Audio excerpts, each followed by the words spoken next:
அனைத்து விதமான பிரச்சனைகளுக்கும் 11 நாட்களில் தீர்வு காண ஸ்ரீ மாரியம்மன் ஜோதிட நிலையம். தொடர்புகளுக்கு 0091 990 816 585 6.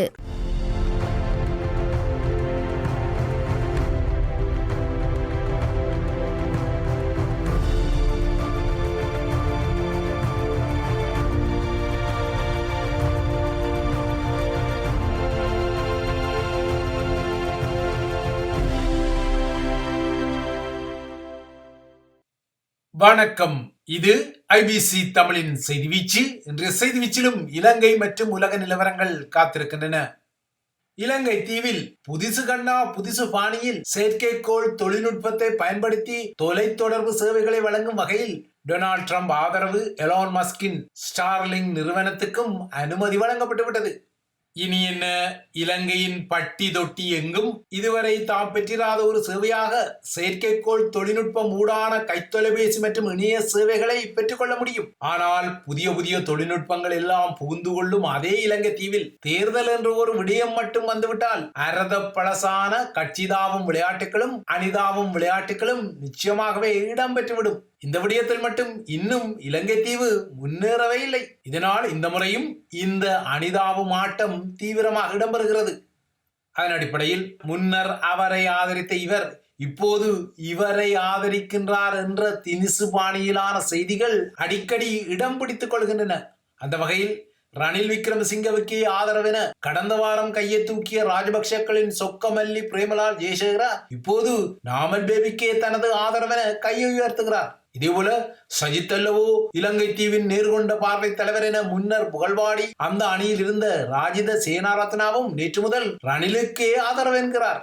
கங்காராமய விகார வளாகத்தில் பிக்குகள் விரித்தோத ரணிலுடன் ஒரு புரிந்துணர்வு ஒப்பந்தத்தை செய்த ராஜித சேனாரத்னா சஜித் பிரேமதாசா தனது மகனான சத்துர சேனாரத்னாவுக்கு நாடாளுமன்றத்தில் ஒரு தேசிய பட்டியல் ஆசனத்தை வழங்குவதாக ஒரு அரசியல் கையூட்டை வழங்கி தன்னை ரணிலுடன் சாய விடாமல் தடுக்க முனைந்ததாகவும் ஊடகங்களுக்கு போட்டுக் கொடுத்தார். முன்னர் சஜித் அல்லவோ தலைவர், அவரெல்லவோ இலங்கையை முன்னேற்றும் தலைவர் என புகழ்பாடிய அதே ராஜித சேனாரத்னா இப்போது இலங்கையை மீண்டும் கட்டியெழுப்ப ரணில் மேற்கொண்ட முயற்சிகள் அவரை ஆதரிக்க தூண்டியதாக ரணில் பக்கம் விழுந்து அவரது பாட்டுக்கு குறிசூட்ட ராஜித சேனாரத்னா ரணிலை தமது காலத்தின் மனிதர் என வர்ணித்தார். அதாவது man of the our time என புகழ்பாடினார் ராஜித சேனாரத்னா.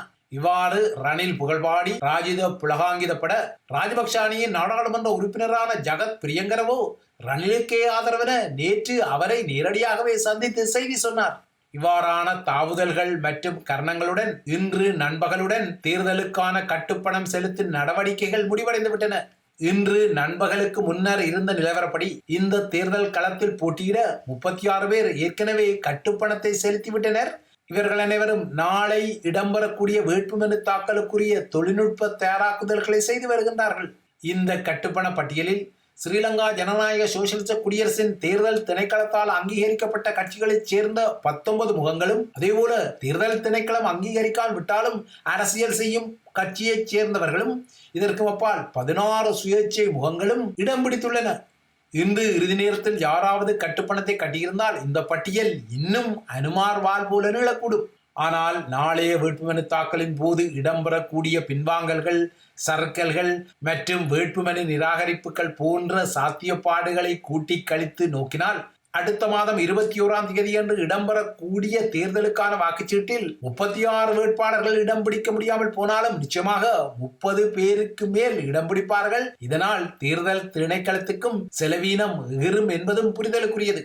இதற்கிடையே அடுத்த மாதம் வாக்களிப்பு இடம்பெற முன்னர் ஸ்ரீலங்காவுக்கு ஒரு நிரந்தரமான காவல்துறை மகாதீபர் கிட்டிக் கொண்டாரோ இல்லையோ, நாளை வேட்புமனு தாக்கல் இடம்பெறும் போது ராஜகிரிய பகுதியில் உள்ள தேர்தல் திணைக்களத்துக்கு சிறப்பு பாதுகாப்பை வழங்கும் நடவடிக்கையில் தாம் எந்த குறைவையும் வைக்க மாட்டோம் என ஸ்ரீலங்கா காவல்துறை ஒரு உறுதியை வழங்கியுள்ளது. இதற்கிடையே இந்த தேர்தலை தமிழர்கள் புறக்கணிக்க வேண்டும் என கஜேந்திரன்களின் தமிழ் தேசிய மக்கள் முன்னணி கோரிக்கொண்டாலும் வடக்கு கிழக்கு வாழ் மக்களின் மனோநிலையில் அவ்வாறான ஒரு புறக்கணிப்பு நிலை இருப்பதாக இதுவரை தெரியவில்லை. இதனால் தமிழர்களின் தரப்பில் ஒரு பொது வேட்பாளர் களமிறக்கப்பட்டிருந்தாலும் அந்த பொது வேட்பாளருக்கு தமிழர்களின் வாக்குகள் செல்லாமல் அவற்றை தமக்கு சுழுவாக திருப்பிக் கொள்ளும் நகர்வுகளுக்காக ரணிலும் சஜித்தும் பிரயத்தனங்களை செய்து வருகின்றார்கள். அதன் அடிப்படையில் ரணில் சந்தித்த தமிழ் தேசிய அரசியல் கட்சிகளை அதற்கு மறுநாளான நேற்று சஜித் பிரேமதாசாவும் சந்தித்து பேசியுள்ளார். இந்த சந்திப்பில் டெலோ புளட் ஆகியன கலந்து கொண்டிருந்தாலும் ரணிலுடன் சந்திப்பு நடத்திய அணியில் இருந்த ஜனநாயக போராளிகள் கட்சி மட்டும் நேற்றைய சந்திப்பில் பங்கெடுக்கவில்லை. நேற்று டெலோவுடனும் புளட்டுடனும் சந்திப்பை நடத்திய சஜித் பிரேமதாசா ரணில் விக்ரமசிங்க போல சில தளர்வான வார்த்தைகளை விட தயாராக இல்லை என்பது அவரது சொல்லாடல்கள் மூலம் தெரிந்தது. தனக்கு ஒரு சந்தர்ப்பம் வழங்கப்பட்டால் தமிழர்களின் பிரச்சனைகளுக்கு தீர்வு தருவதான மட்டுப்படுத்தலுடன் சஜித் நின்று கொண்டார். தமிழர் தரப்பின் பொது வேட்பாளராக அரியநேந்திரனை களமிறக்கிய தரப்பில் உள்ள டெலோ புளட் போன்ற கட்சிகள் தமது தரப்பின் வேட்பாளரான அரியநேந்திரனுக்காக பரப்புரைகளை ஆரம்பிக்காமல் காய்வெட்டுதல்களை செய்து ஓடி ரணில் சஜித் ஆகியோரை சந்தித்துக் கொள்வதான எண்ணல்கள் சமூக வலைத்தளங்களில் வந்தன. இந்த சமூக வலைத்தள பதிவுகளில் பாவம் அரியநேந்திரன் என்ற வகையில் எள்ளலுக்குரிய சொல்லாடல்களும் இருந்தன. ஏற்கனவே பல கட்சிகள் உள்ள சஜித் அணியில் நேற்று மேலும் 20 கட்சிகள் இணைந்திருந்தன. எதிர்வரும் நாட்களில் மேலும் பல கட்சிகளும் குழுக்களும் தமது அணியில் அதாவது கூட்டணியில் இணைய உள்ளதாக சஜித் அணியின் செயலாளர் ரஞ்சித் மத்தும பண்டாரவேறு புழுகப்பட்டார். அவரது அந்த புழுகத்தில் ஆதாரம் இல்லாமலும் இல்லை. சஜித்துக்கு ஆதரவு வழங்கும் வகையில் ஐக்கிய லங்கா பொதுஜன கட்சி, ஜனநாயக மக்கள் காங்கிரஸ், ஸ்ரீலங்காவின் அரசியல் அமைப்பு நிபுணர்களில் ஒருவராக கருதப்படும் கலாநிதி ஜயம்பதி விக்ரமரத்னாவின் ஐக்கிய இடதுசாரி முன்னணி உட்பட்ட 27 கட்சிகள் நேற்று உடன்படிக்கையில் கைச்சாத்திட்டன. தனக்காக ஸ்ரீலங்காவின் வரலாற்றில் அதிக கட்சிகளை உள்ளடக்கிய ஒரு கூட்டணி உருவாக்கப்பட்டுள்ளதால் தமிழர்கள் சார்ந்து வார்த்தைகளை வெளிவிடுவதற்கு சஜித் பிரேமதாசா தயக்கம் காட்டியதில் ஒரு தந்திரோபாயம் இருக்கக்கூடும். ஆனால் இவ்வாறாக மற்றும் பல சிங்கள குசுர் கட்சிகளும் பெரும் வாக்கு வங்கியற்ற கடித தலைப்பு கட்சிகளும் சஜித் அணியில் இணைந்து கொண்டாலும் தமிழ் வாக்காளர்களின் ஆதரவு தமக்கு முக்கியம் என்பதை ரணில், சஜித் போன்ற முக்கியமான வேட்பாளர்கள் மறுக்க தயாராக இல்லை. எனினும் இந்த தேர்தல் களத்தில் இதுவரை தமிழரசு கட்சி தமது ஆதரவு நிலையை யாருக்கும் வெளிப்படுத்தாமல் தென்னிலங்கை வேட்பாளர்களின் தேர்தல் அறிக்கைகள் வெளியான பின்னர், அதாவது தேர்தல் விஞ்ஞாபனங்கள் வெளியான பின்னர் தமது முடிவு என்ற நிலைப்பாட்டில் இருப்பதும் இங்கு அவதானிக்கத்தக்க ஒரு விடயம். இவ்வாறான ஒரு நிலையில்தான் தென்னிலங்கை வேட்பாளர்களின் சாம பேத தான நிலைகள் வருகின்றன. வடமொழியில் சொல்லப்பட்டாலும் சாம பேத தான தண்டம் ஆகிய 4 படிநிலைகள் எதிராளிகளை கையாள்வதற்கான படிநிலைகளாக குறிப்பிடப்படுபவை. இந்த 4 படிநிலைகளில் சாமம் என்பது கன்சிலியேஷன் எனப்படும் உடன்படிக்கை, நட்பு, உறவு, நல்லெண்ண தரவல் சொல்லாடல்களை கொண்டு எதிராளியை இழுத்துக் கொள்ளும் முதலாவது படிநிலையாகும். இந்த முதலாவது படிநிலை அதாவது சாமம் சாத்தியப்படாவிட்டால் தானம் கொடுத்து எதிராளியை வழிக்கு கொண்டு வருதல் 2ஆம் படிநிலையாக இருக்கிறது. ஸ்ரீலங்காவின் தேர்தல் களத்தை பொறுத்தவரை இங்கு தானம் என்பதை பணப்பட்டிகள் என்பதாகவும் மதுபான சாலைகளின் உரிமம் என்பதாகவும் அடையாளப்படுத்திக் கொள்ளலாம், இல்லை என்றால் பொருள் கொள்ளலாம்.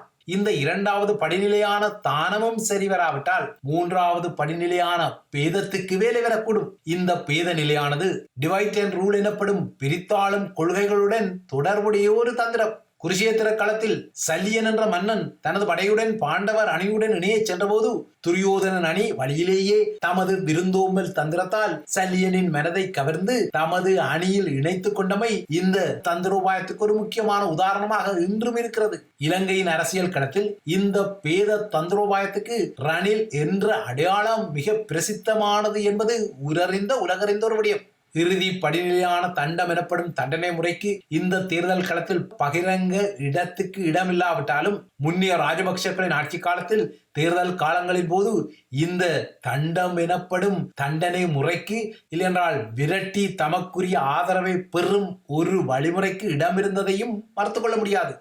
இதுவாரோ அடுத்த மாதம் 21ஆம் தேதி இலங்கை வாக்காளர்கள் தமது கரங்களில் வாக்குச்சீட்டுகளை எடுக்கும் போது தமிழ் சமூகத்தின் வாக்குகளுக்கும் அன்று கணிசமான ஒரு பங்கு இல்லையென்றால் வகிவாகம் இருப்பதால் அந்த அவிர்ப்பாக பங்கு யாருக்கு கிட்டும் என்பது ஆவலுக்குரிய ஒரு வினாவாக இருக்கிறது. தமிழர்களின் வாக்குகள் பொது வேட்பாளர் அரியநேந்திரனுக்கு அப்படியே திரும்பிக் கொள்ளும் என்ற விடயத்தில் இன்று வரை உறுதிப்பாடான நிலைகள் ஏதுமில்லை. இதனால் தான் தமிழர்களின் வாக்குகளின் வகிவாகத்தை பெறுவதற்காக தென்னிலங்கை வேட்பாளர்கள் சாம பேத தானம் என்ற 3 படிநிலைகளையும் முயற்சித்து பார்க்கும் லட்சியங்களை தொடர்ந்தும் செய்ய தலைப்படுவது இந்த தேர்தல் களத்தில் தெளிவாகவே தெரிகிறது.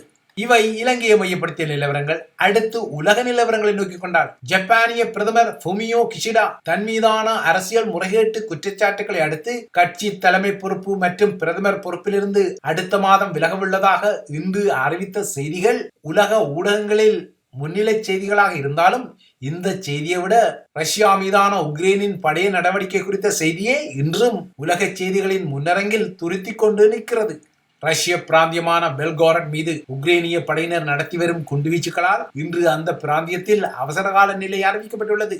கடந்த 6ஆம் தேதி முதல் உக்ரைன் ரஷ்யாவின் குர்ஸ்க் பிராந்தியத்தில் மிகப்பெரிய படைய நடவடிக்கையை எடுத்து வருவது நீங்கள் அறிந்த பழைய செய்தி. இந்த படைய நடவடிக்கையூடாக சுமார் 1000 சதுர கிலோமீட்டருக்கும் அதிகமான ரஷ்ய நிலப்பரப்பை தாம் கைப்பற்றியதாக உக்ரைனிய தரப்பு குறிப்பிடுகிறது. இவ்வாறான ஒரு நிலையில்தான் பெல்கிரேட் மீது உக்ரைனிய தாக்குதல் இன்று அதிகரித்தது. மஞ்சள் நிற முக்கோணத்தை சிறப்பு அடையாளமாக கொண்ட உக்ரைனிய துருப்புக்கள் குர்ஸ்க் பிராந்தியத்தில் மேலும் முன்னேற தலைப்படுகின்றன. ரஷ்யா ஆரம்பத்தில் உக்ரைன் மீதான தனது படையெடுப்பில் Z என்ற அடையாளத்தை தரித்தபடி நகர்ந்த நிலையில் தற்போது ரஷ்யாவின் Z அடையாளத்துக்கு பதிலடியாக உக்ரைன் மஞ்சள் நிற முக்கோண அடையாளத்துடன் ரஷ்யாவுக்குள் ஊடுருவியுள்ளது.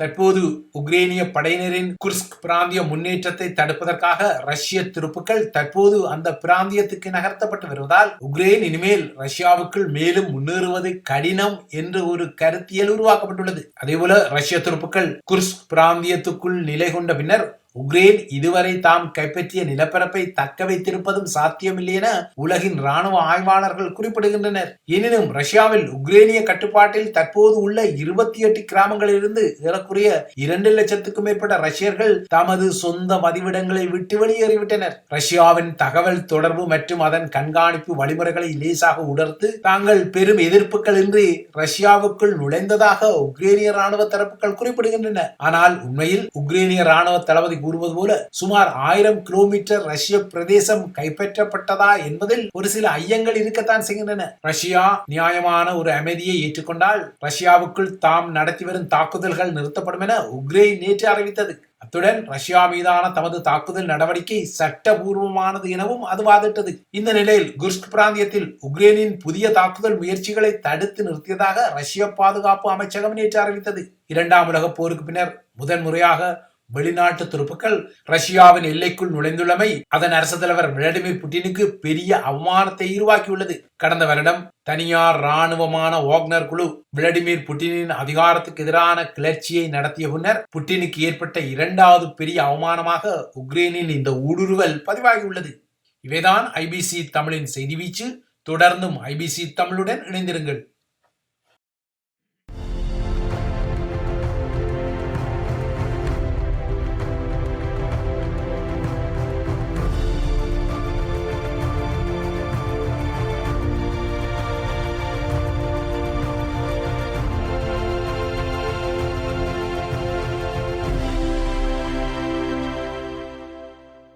அனைத்து விதமான பிரச்சனைகளுக்கும் 11 நாட்களில் தீர்வு காண ஸ்ரீ மாரியம்மன் ஜோதிட நிலையம். தொடர்புகளுக்கு 0091 990 816 585 6.